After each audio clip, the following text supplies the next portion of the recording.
다음은 제2절 계약의 성립입니다. 목차를 보면 제1관 서론, 제2관 청약과 승낙에 의한 성립, 제3관 성립 과정의 법률관계, 제4관 약관에 의한 계약의 성립, 제5관 예약과 계약금으로 되어 있는데 민법 조문은 주로 제527조부터 제535조까지입니다. 먼저 법전에서 조문 제목만 보겠습니다.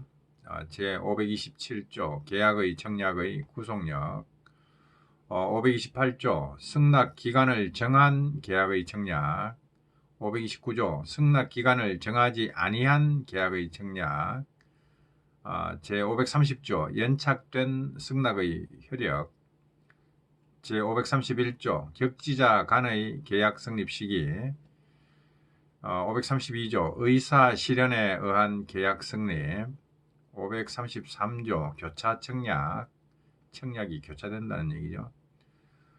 534조 변경을 가한 승낙, 제535조 계약 체결상의 과실로 되어 있습니다. 527조는 내용도 한번 봅시다. 계약의 청약은 이를 철회하지 못한다. 이것을 계약의 청약의 구속력이라고 하죠. 교재로 돌아와서 제1관 서론의 괄호 1번을 보면 계약의 성립은 당사자들 사이의 의사의 합치만 있으면 성립하는데, 다시 말하면 성립 요건을 갖추는 거죠. 근데 여기서 의사의 합치라는 것은 계약 성립을 위해서 필요한 의사의 합치는 외견상의 합의만 있으면 된다고 하고, 내심의 의사까지 합치하느냐, 이 문제는 계약의 성립 요건이 아니라 유효 요건의 문제다라고 하고 있습니다. 그 다음에 괄호 2, 3, 4번은 읽어보시면 됩니다. 가볍게 읽어보시면 되고, 자, 그 다음에 제2관 청약과 승낙에 의한 성립, 목차를 보면 1. 총설, 2. 청약, 3. 승낙, 4. 합의, 5. 합의의 방식, 6. 계약 성립의 그 밖의 모습으로 되어 있습니다. 총설은 읽어보시고 4014번 단락에 2. 청약의 목차는 1. 서설, 2. 청약의 효력, 3. 청약 상대방의 지위로 되어 있는데 1. 서설의 목차는 가, 의, 나, 청약의 유인입니다. 자, 먼저 의에서 청약이란 그 청약에 대응하는 상대방의 의사표시, 청약 상대방이 이제 승낙을 하게 되면 상대방의 의사표시와 결합하여 일정한 내용의 계약을 성립시킬 것을 목적으로 하는 일방적이고 확정적, 불확정적이면 안 됩니다. 일방적, 확정적 의사표시입니다. 다음으로 괄호 1번에 보면 청약 그 자체는 의사표시에 불과하고 법률 사실에 지나지 않는다라고 하는데, 계약이라는 이 법률행위, 계약도 법률행위의 일종이죠. 이 법률행위를 완성시키려면 청약의 의사표시만 있어서는 안 된다 이거죠. 법률 사실에 관해서는 민총 1046번 단락을 참조하시면 되죠. 법률 사실이라는 것은 법률 요건을 구성하는 개개의 사실을 말한다고 하는데, 법률 사실이 여러 개 모여서 법률 요건을 만드는 경우도 있고, 또 법률 사실 한 개만 가지고도 법률 요건을 완성하는 경우도 있겠죠. 어쨌든 법률 사실이라는 것은 법률 요건을 만드는 개개의 구성 요소에 불과합니다. 그래서 청약은 아직 법률 사실에 한 개의 법률 사실에 불과하다. 승낙이라는 법률 사실도 있어야, 그게 합쳐져야 계약이라는 법률 요건을 완성할 수 있다. 그런 뜻으로 쓰고 있다고 보면 됩니다. 자, 그 다음에 괄호 2번은 읽어보시고, 괄호 3번에 보면 청약은 상대방이 있는 의사표시죠. 그 다음에 괄호 5번으로 갑니다. 청약자에게 법적 구속 의사가 있어야 된다라고 하는데 관련해서 판례 하나를 봅니다. 계약이 성립하기 위한 법률 요건인 청약은, 여기서는 청약을 법률 요건이다 이렇게 표현했는데,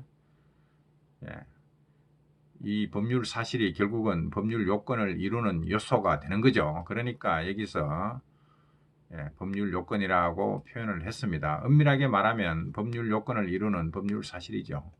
근데 이 법률 사실도 결국은 법률 요건을 만드는 거니까 계약이 성립하기 위한 법률 요건의 한 요소가 되는 청약은, 이렇게 하면 엄밀한 표현이 되는데, 뭉뚱그려서 어쨌든 계약이 성립하기 위해서는, 그 법률 요건을 만들기 위해서는 청약이 필요하다, 뭐 이런 뜻으로 썼다고 보면 됩니다. 계약이 성립하기 위한 법률 요건인 청약은 그에 응하는 승낙만 있으면 곧 계약이 성립하는, 청약은 구체적 확정적 의사표시여야 하므로, 청약은 계약의 내용을 결정할 수 있을 정도의 사항을 포함시키는 것이 필요하다. 상대방이 승낙만 해버리면 바로 계약이 성립돼 버립니다. 그렇기 때문에 청약 단계에서 최소한 계약의 내용을 결정할 수 있을 정도만큼의 사항은, 구체적인 내용이 청약에 포함되어 있어야 된다라는 거죠. 자, 그 다음에 4015번 단락에 청약의 유인입니다. 청약의 유인도 이거 따지면 복잡한데 여기서는 간단히 봅니다. 청약의 유인이란 상대방이 청약하도록 유인하는 걸 말하는 겁니다. 타인을 유인하여 꿰어서 자기에게 청약하게 하려는 행위입니다. 자기가 청약하는 게 아니고 상대방의 청약을 유도하는 거죠. 유인. 상대방이 나한테 청약하게끔 꿰는 것, 이게 청약의 유인입니다. 괄호 2번에서 각주에 나오는 판례인데 하나를 봅니다. 청약은 이에 대응하는 상대방의 승낙과 결합하여 일정한 내용의 계약을 성립시킬 것을 목적으로 하는 구체적 확정적 의사표시죠. 일방적, 구체적, 확정적 의사표시입니다. 확정적인 의사표시인 반면에 청약의 유인은 상대방으로 하여금 청약하게끔 꿰는 행위니까, 청약의 유인은 이와 달리 합의를 구성하는 의사표시가 되지 못하므로, 합의를 구성하는 의사표시는 청약과 승낙입니다. 청약의 유인은 청약이 되지 못한다 이 말이죠.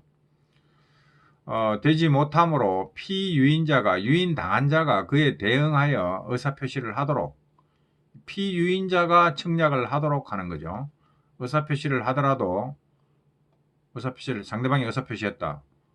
그러면 청약밖에 없는 단계니까 계약은 아직 성립하지 않고, 다시 그 청약에 대해서 다시 청약의 유인을 한 자가, 자기가 이제 청약의 유인을 해놓고 상대방이 청약하면 알았다 하고 이제 승낙의 의사표시를 하는 거죠. 승낙의 의사표시를 함으로써 비로소 그때 계약이 성립하는 것으로서 서로 구분된다. 청약과 청약의 유인은 구분된다라는 겁니다. 여기까지 보고 4016번 단락은 다음에 봅니다.